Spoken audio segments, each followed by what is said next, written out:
یہ ایسے ہیں یہ ویسے ہیں، لیکن یہ انہیں کیا معلوم تھا تبلیغی جماعت کیا کرتی ہے؟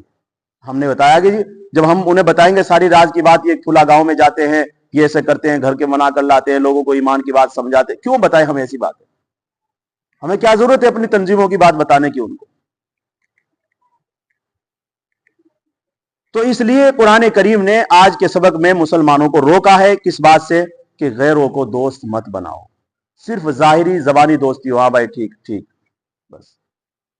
مسلمانوں کا حال کیا ہے؟ ابھی دیکھو دیوالی آنے والی ہے، پھر دیکھنا مسلمانوں کے بچوں کا حال اور مسلمانوں کا۔ بلکہ تفسیروں کے اندر یہ لکھا ہے کہ جہاں پر غیر مذہب والے رہتے ہیں مسلمانوں کو وہاں اس گاؤں میں اس شہر میں رہنا بھی نہیں چاہیے، جہاں پر ان کا زور ہے۔ کیوں؟ اس لیے کہ جہاں وہ رہیں گے بالکل وہ بھی اسی جیسے ہو جائیں گے، اور یہی حال ہے۔ دیکھ لیجئے چھوٹے چھوٹے گاؤں میں جہاں پر ہماری برادری بسی ہوئی ہے، ہمارے بھائی مسلمان، ان کے حالات دیکھ لیجئے۔ دیوالی وہ منا رہے ہیں، ہولی وہ منا رہے ہیں، اس کے علاوہ نہ جانے اور کیا کیا کر رہے ہیں، اور کرنا پڑتا ہے انہیں۔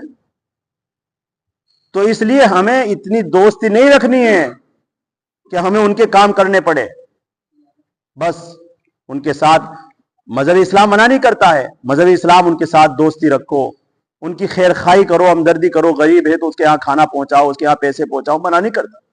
پڑوسی غیر مسلم پڑوسی ہے اس کو تکلیف نہ پہنچاؤ، دیکھیے مذہب پھر دیکھیے ہمارا کیسا اچھا ہے، اس کو تکلیف دینے سے منع کرتا ہے، دیکھیے۔ تو اس لیے فرمایا یا ایھا الذین آمنوا لا تتخذوا بطانۃ من دونکم، اے ایمان والو مت بناؤ رازدار اپنوں کے علاوہ، اور اپنوں کے علاوہ سارے ہیں، یہود، نصارہ، مشرک، مجوسی، کافر، سارے مذہب اسلام کے علاوہ جتنی بھی برادری اور جتنے مذہب ہے سب کے سب اس میں داخل ہو گئے۔ اور اللہ رب العزت نے کیوں فرمایا؟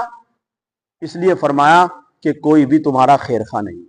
آج دیکھ لیجئے پوری دنیا کے اندر مسلمانوں کا کوئی خیر خواہ صرف زبانی اعتبار سے خیر خواہ ہے، نیچے نیچے تو دشمن ہے، دلی اعتبار سے دشمن ہے۔ وَدُّوا مَا عَنِتُّمْ لَا يَعْلُونَكُمْ خَبَالًا، وہ تمہاری بربادی میں کمی نہیں کریں گے، تمہیں برباد کرنے۔ اگر تم نے ان کو دوست بنایا، رازدار بنایا، تو تمہیں برباد کر کے چھوڑیں گے، تمہیں کمی نہیں کریں گے تمہاری بربادی میں، کیونکہ انہیں مزہ آتا ہے جب مسلمان روتا ہے، جب مسلمان بلکتا ہے تو انہیں مزہ آتا ہے، جب مسلمان چیختا ہے انہیں مزہ آتا ہے، اور ہم ہی چکھواتے ہیں۔ جب انہیں اپنی سارے راز بتائیں گے تو پھر ایسا ہوگا۔ وَدُّوا مَا عَنِتُّمْ، وہ چاہتے ہیں کہ تمہیں تکلیف میں دیکھیں۔ اب یہ ہے سارا خلاصہ، اس ساری بات کا خلاصہ کیا ہے؟ وَدُّوا مَا عَنِتُّمْ، اللہ کہہ رہے ہیں کہ وہ تمہیں چاہتے ہیں کہ تمہیں تکلیف میں دیکھیں، ان کی چاہت ہے، تمنا ہے کہ مسلمان روئے، مسلمان بل کے۔ اسی وجہ سے ہمارے رسول صلی اللہ علیہ وسلم پر طرح طرح کے آج الفاظ ہیں، ان کے اوپر طرح طرح کے قصیدے کسے جا رہے ہیں۔ قال قد بدت البغضاء من افواہہم، البتہ ظاہر ہو چکی ہے دشمنی ان کے منہ سے۔ آج ساری قوم، جتنی برادریاں ہیں، جتنے مذہب ہے، ان کی زبانوں سے ظاہر ہوتا ہے کہ مسلمانوں کا کوئی بھی خیر خواہ نہیں۔ وما تخفی صدورہم اکبر، اللہ کہتے ہیں کہ ان کے دلوں میں جو بات چھپی ہوئی ہے، یعنی جو دشمنی ہے، اکبر، وہ بہت کچھ ہے تمہارے لیے۔ اب دشمن کے دل میں جب دشمنی ہو تو اس سے بڑی تو کوئی چیز نہیں ہے ہمارے خلاف۔ قد بینا لکم الآیات، اللہ کہتے ہیں ہم تمہیں کھول کھول کر بتا رہے ہیں اپنی آیت۔ یہ جو راز کی باتیں ہیں اللہ آج، یہ ان کے ساتھ نہیں تھا، یہ ہمارے ساتھ بھی آج بھی۔ اس لیے اس سبق کو سن کر کے پھر اپنی دوستی اس طرح کی نہیں رکھو کہ انہیں اپنے مذہب کی ساری باتیں جا کر بتاؤ۔ ہماری مسجد میں کیا ہو رہا ہے، وہ پوچھیں گے آپ کی مسجد میں کیا ہو رہا تھا، آپ جا کر بتائیں گے جی وہ تفسیر ہو رہی تھی۔ کیوں بتائیں؟ بس اب ہماری اچھی باتیں ہو رہی تھی، بس مذاکرے ہو رہے تھے، کیوں بتائیں ہم ساری باتیں؟ جی مشورہ ہو رہا تھا۔ جی کیا مشورہ ہو رہا تھا؟ جی صبح اٹھ کر کے لوگوں کے ساتھ گھر جانا ہے۔ کیوں بتائیں ہم ساری باتیں؟ کیا ضرورت ہے؟ اور اتنی بڑی دوستی کیوں رکھے ہم؟ دور دور کی رکھے بھائی، ٹھیک ہے۔ جب وہ ہمارے سے اسی دوستی دلی نہیں رکھتے ہیں تو ہم کیوں رکھیں؟ ان کی کبھی بھی آئے گی وہ آیت انشاءاللہ سورہ النساء میں، کہ غیر مذہب والے مسلمان سے دلی دوستی کبھی نہیں کرتے، کچھ نہ کچھ لالچ ہوتا ہے۔ آج جو مسلمان بہنیں ہماری اتنی ساری غیر مسلم ہوئی، مرتد ہوئی ہے، کیوں ہوئی ہے؟ اسی دوستی کے نتیجے میں ہے۔ قرآن کی اس آیت پر عمل کرتے کبھی بھی نہیں ہو سکتا تھا ایسا۔ بھائیوں سے دوستی ہوئی تو گھر میں آنا شروع ہو گئے، گھر میں جب جانا شروع ہوئی تو کانٹیکٹ ملیں گے۔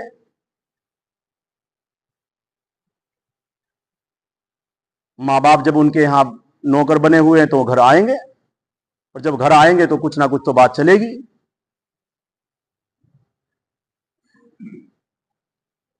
آج مسلمانوں نے اپنی اپنی بڑی بڑی بزنسوں پہ غیر مسلموں کو بٹھا رکھے، اسی وجہ سے آگے چل کر کے پھر ان کی سب ختم ہو جاتا ہے معاملہ۔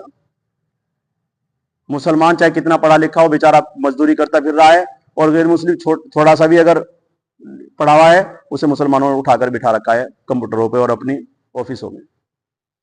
یہ حالات ہیں ہمارے، اسی وجہ سے مسلمان ناکام ہیں۔ اس لیے قرآن کیا کہہ رہا ہے؟ اے ایمان والو، قرآن چیخ چیخ کر کہہ رہا ہے لا تتخذوا، مت بناؤ، بطانتن، بطانہ کے معنی آتے ہیں ولی، دوست، رازدار، بھیدی، یہ سارے معنی ہیں۔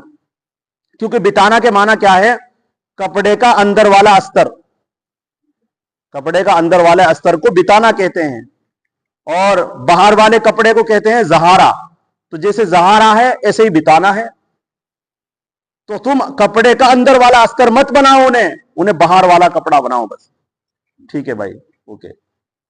من دونکم، اپنوں کے علاوہ، یعنی مسلمانوں کے علاوہ کسی کو رازدار نہ بناؤ۔ لا یعلونکم خبالا، وہ تمہاری بربادی میں کمی نہیں کریں گے، کوئی دقیقہ بات اٹھا کر نہیں رکھیں گے۔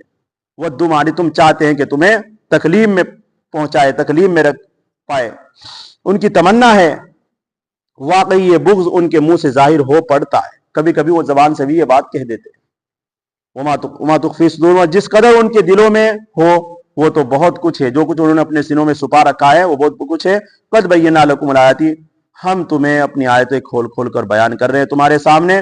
ان کنتم تعقلون، بس تمہیں چاہیے تھوڑی سی عقل کر، کیا چاہیے؟ تھوڑی سی سمجھ اختیار کر لو بس۔ اگر تھوڑی سی سمجھ اختیار کر لیا، جیسے قرآن کہہ رہا ہے، انشاءاللہ ہمیشہ تمہارے لیے کامیابی اور فتح اور نصرت تمہارے ساتھ رہے گی۔ آج جو مسلمان حکومتیں ہمارے ہاتھوں سے چھینی ہے، اسلامی حکومت کیوں چھینی ہے؟ چین اور بہت سارے ملک کی بات ہے، وہ لوگ جو ہے نا ایسے آدمی کو بٹھاتے ہیں اپنے پاس، ان کے جو ملک والے ہیں، جو ان کے مملکت کو، ان کی سلطنت کو، ان کے کفر کو، ان کی دشمنی کو بے حد دل سے تسلیم کرتے ہیں، اس لیے ان کی حکومت چھینی نہیں جاتی، جیسی چل رہی ہے چل رہی ہے۔ اور مسلمان اٹھا کر کے جب بادشاہ بن جاتا ہے تو اٹھا کر کسے رکھتا ہے؟ اسے بلاؤ، ان کا بھی حصہ ہے، رکھو، لیکن بالکل راز کی باتیں لکھوانے پر نہ رکھو کہ آج یہ لکھ دو، آج یہ لکھ دو، آج یہ ہوگا، آج یہ ہوگا۔ بالکل ہمارے ہندوستان کے اندر سے جو حکومت چھینی ہے، اس کی وجہ یہی لکھی ہے کتابوں کے اندر۔ اس لیے اللہ تبارک و تعالی ہمیں ان چند باتوں پر عمل کرنے کی توفیق نصیب فرمائے۔ اللہ تبارک و تعالی ایمان کو ہمیں اپنے مضبوط کرنے کی، مضبوط بنانے کی توفیق نصیب فرمائے۔ الحمدللہ۔